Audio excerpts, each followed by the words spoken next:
नमस्कार दोस्तों, स्वागत है आपका अपने YouTube channel easy exam group में। अगर आपने अभी तक हमारे चैनल को लाइक और सब्सक्राइब नहीं किया है तो कर लीजिए, क्योंकि आने वाले इस समय में हम आपको ऐसे ही बहुत ही इम्पोर्टेंट्स वीडियोस जो कि सेकंड पेपर में बहुत ही ज़्यादा क्वेश्चंस पूछे गए हैं नेट यूजीसी में, उन्हें कवर कराएंगे। तो चलिए दोस्तों, सीरीज़ को कंटिन्यू करते हुए नॉर्मेटिव थ्योरी ऑफ प्रेस को हम आगे पढ़ते हैं। जो नॉर्मेटिव थ्योरी ऑफ प्रेस है, इसको दिया था संचार के जो महान विशेषज्ञ थे, उनमें जैसे फ्योर्ड सीबर्ट्स, थियोड पीटरसन, विल्वर्सम, इन लोगों की एक बुक थी 1956 में आई थी, 4 थ्योरीज ऑफ प्रेस। उसे लेकर इन्होंने ये नॉर्मेटिव थ्योरीज दी थी। तो नॉर्मेटिव थ्योरीज जो होती है वो बेस्ड होती है मीडिया और गवर्नमेंट के रिलेशन पर। उसके बाद ये इसका जो थ्योरी का जो फोकस है वो मीडिया पे है कि कैसे सेटअप करना है मीडिया सिस्टम्स को, इस बारे में है। उसके बाद इसमें देखा जाता है कि जो मीडिया है उसे जो कंट्रोल करता है, यानी कि उसे चलाता कौन है, उसे या तो गवर्नमेंट चलाएगी वहाँ की, या फिर यहाँ के जो अथॉरिटीज़ होंगी वो इसको क्या करेंगी, नियंत्रित करेंगी और चलाएंगी। इस सिद्धांत में जो आपसी संबंध है वो प्रेस और कंट्रोल, यानी कि प्रेस पे और कंट्रोलिंग अथॉरिटीज़ जो हैं उनके संबंधों पर जोर दिया जाता है इस सिद्धांत में। तो हमें याद रखना है कि इसको जो देने वाले थे वो फ्योर्ड सीबर्ट थे, थियोड पीटरसन थे, विल्वर्सम थे। 1956 में आई थी। 4 थ्योरीज में पहले 4 थ्योरीज थी, लेकिन 1980s में डेनिस मैकविल ने इसमें 2 सिद्धांत और ऐड किए थे, जिन्हें हम आगे पीपीटीज में पढ़ेंगे। सबसे पहले आती है हमारी ऑथोरिटेरियन थ्योरी, यानी कि सर्वसत्तावादी सिद्धांत। जैसा कि इसके नाम से ही पता चलता है कि सर्वसत्तावादी, यानी कि उस टाइम जो गवर्नमेंट है सत्ता में, उसके कंट्रोल में जो प्रेस होगी ये उसकी बात करेगा। यानी कि जो सरकार है वहाँ की, उस समय जो सरकार होगी अपनी, तो वो सामाजिक व्यवस्था के लिए, रक्षा के लिए जो कानून बनाएगी, यानी कि government lay down laws to protect social order. उसके बाद प्रोविज़न फॉर पनिशमेंट, यानी कि पनिशमेंट की भी जिम्मेदारी होगी अगर कोई गलत चीज़ें कर रहा है। Media content for tyrant ruling and elite threats of censorship और closing down justify. Media is mouthpiece, यानी कि जो मीडिया होगी वो क्या, किसकी भूमिका में होगी यहाँ पे? मीडिया की भूमिका होगी यहाँ पे लैपडॉग की, यानी कि गोदी media.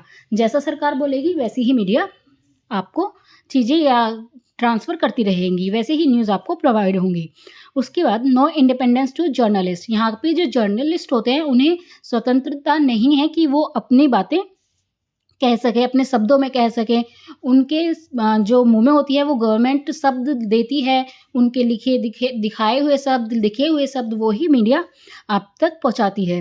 Attacking elite authority is crime. उसके बाद आती है हमारी सेकंड थ्योरी। इसे फ्री प्रेस लिबर्टेरियन थ्योरी भी कहा जाता है।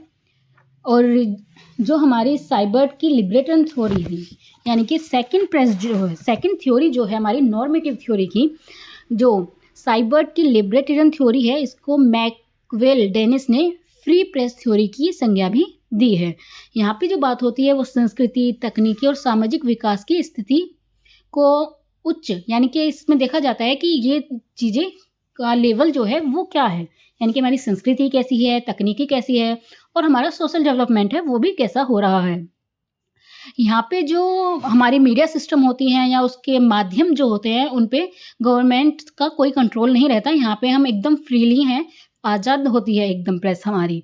यहाँ पे अगर हम बात करें तो भारत का जो संविधान है, अनुच्छेद 19 का ए, उसके अंतर्गत हमें अभिव्यक्ति की स्वतंत्रता का जो अधिकार दिया गया है वो इसी प्रेस के लिए है कि हम यहाँ पे खुल के बोल सकें। उसके बाद truth emerge for the competition of idea. Media enjoy freedom and censorship, यानी कि यहाँ क्या है, मीडिया को आज़ादी दी गई है। यहाँ पे मीडिया अपनी आज़ादी का आनंद लेता है, पाठकों की सेवा करते हैं, कोई सेंसरशिप नहीं होती है, और सत्य की खोज चाहे किसी से भी जुड़ी हो, वो जो भी सच है वो सब कुछ एकदम दिखाया जाता है। यहाँ पे जो मीडिया की भूमिका होती है वो वॉच डॉग की होती है, यानी कि मीडिया देखती है, चेक करती है, जज करती है, उसके बाद जो सही उसे लगता है वही चीज़ें वो आम जनता तक किसी भी माध्यम से पहुंचाती है। मीडिया प्रहरी का काम करता है, जैसे कि मैंने भी बताया कि मीडिया क्या है, वॉचडॉग है।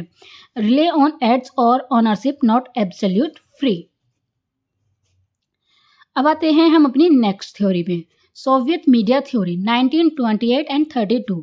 ये कम्युनिस्ट मीडिया थ्योरी है, was organized from Marxist ideology, यानी कि जो थ्योरी है वो ऑर्गेनाइज कहाँ से हुई है, जिस इसका मतलब ये जो उत्पन्न हुई है, ये कहाँ से इसका उद्भव है, वो है मार्क्सिस्ट आइडियोलॉजी से। Soviet media theory is also known as the communist media theory, यानी कि जो हमारी सोवियत मीडिया थ्योरी है इसी को कम्युनिस्ट मीडिया थ्योरी भी कहा जाता है। इस थ्योरी को फॉलो किया था किसने, मतलब ये थ्योरी किसको फॉलो करती है, ये एडोल्फ हिटलर को, जो नाजी इन जर्मनी, जो जर्मनी के थे। Media is suppose to work for the betterment of the state. Media क्या करेगी, is own by state. Private ownership is not allow, यहाँ पे प्राइवेट ओनरशिप थी वो अलाउ नहीं होती है, यानी कि गवर्नमेंट जो होती है उसी की ही जो उसी के अंडर प्रेस चल रही होती है, सिर्फ वही होती है, प्राइवेट चीज़ें नहीं होती हैं। इस सोवियत मीडिया थ्योरी, जैसे चाइना की मीडिया को देख लें तो चाइना की जो गवर्नमेंट होती है, सत्ता में जो होती है, जो वो चाहती है वही चीज़ें बाहर आती हैं। बाकी वहाँ पे और क्या गलत हो रहा है किसी के साथ या किसी के साथ सही हो रहा है, अगर गवर्नमेंट नहीं चाहती कि वो बाहर आए तो वो चीज़ें मीडिया में पब्लिकली नहीं दिखाई जाती। तो वहाँ की जो मीडिया होती है वो प्राइवेट ओनरशिप नहीं होती है, गवर्नमेंट ओनरशिप ही वहाँ पे अलाउ है। The press support the leadership rather than the watchdog. यहाँ की जो प्रेस होती है वो लीडरशिप की बात करती है, ना कि वॉचडॉग की बात करती है। Soviet media theory is two way communication. Working class can give feedback, mobilize sustainable development, support to socialist revolution against evil of capitalism. Working class is very powerful. Criticism of communist ideology is taken as a crime. Response to which a audience belongingness with working classes. फिर आती है हमारी social responsibility theory. In December 1942 Henry R Luce of Time suggest to President Robert M. Hunchin of the University of Chicago an inquiry into the freedom of press, both its present state and future prospect in 1947 of a press and responsible।